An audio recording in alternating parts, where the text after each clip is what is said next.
ክቡራት ተኸታተልቲ ካሮሳ ሚድያ ከመይ ትቕንዩ እዛ ሚድያ ኣብ መጽናዕታዊ ጽሑፋትን ፍሉጣት ምንጭታትን ካብ ዝተረኽበ ሓበሬታት ተመርኪሳ መሃሪ ኣዘናጋዕትን እዋናውያን ዜናታትን እተዳሉ ኣብ ገሊኡን ኣገረምትን ኣስደመምትን ዜናታት እተቐርብ ሚድያ ንሎሚ እውን መስደመም ዝኾነ ንኽተኣምኖ ክብድ ዝብል ሓፂር ትሕዝቶ ሒዛ መፅያላ ምክታልኩም ይዕድም።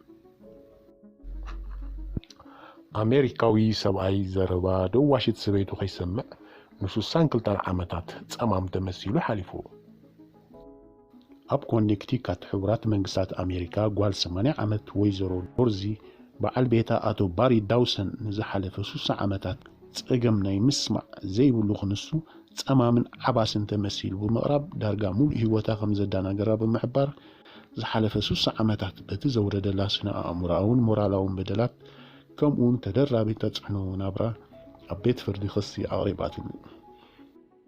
ንሳ ካብ ሓደ መዘናግዒ ቦታ ብቐጥታ ኣብ ዝሓልፍ ዝነበረ ናይ ዩቲዩብ ናይ ካሮክ ፕሮግራም አንደበት እናሰመረ ድሕሪ ምርኣያ ዓይንታ ክትኣምን ከም እተሸገረትን ብስምባዲ ሃልዋታ ክሳብ ተጥፍእ ከም ዝኾነትን ትሕብር።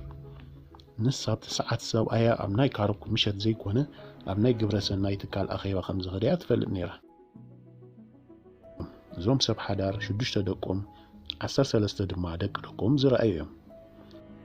እቲ ዝገርም ግን ሓደ ካብ ደቆም ይኹን ደቂ ደቆም ኣቦኦም ክሰምዕ ከም ዝኽእል ዝፈልጥ ኣይነበረን። ጠበቓ ኣቶ ባሪ ነዚ ኩነታት ክገልጾ እንከሎ ባሪ ብባህሪኡ ዘይዛረብን ትሑትን ሰብ እዩ። ሰበይቲ ድማ ብኣንጻሩ ተዛራቢትን ዘይፅወር ባህርያትን እዩ ዘለዋ።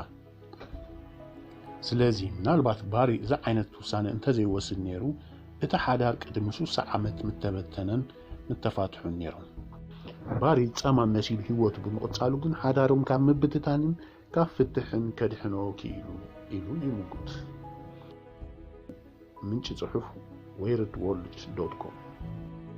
ክቡራት ተኸታተልቲ ካሮሳ ሚድያ ብምክታልኩም እናመስጎንኩ በዚ ትሕዝቶ ዕጉባት እንተኮይንኩም ኣብ ቀጻሊ ብተመሳሳሊ መደብ ክንረኸብ ሼር ኤንድ ሳብስክራይብ ክትገብሩ ብኣኽብሮት ትሓትት።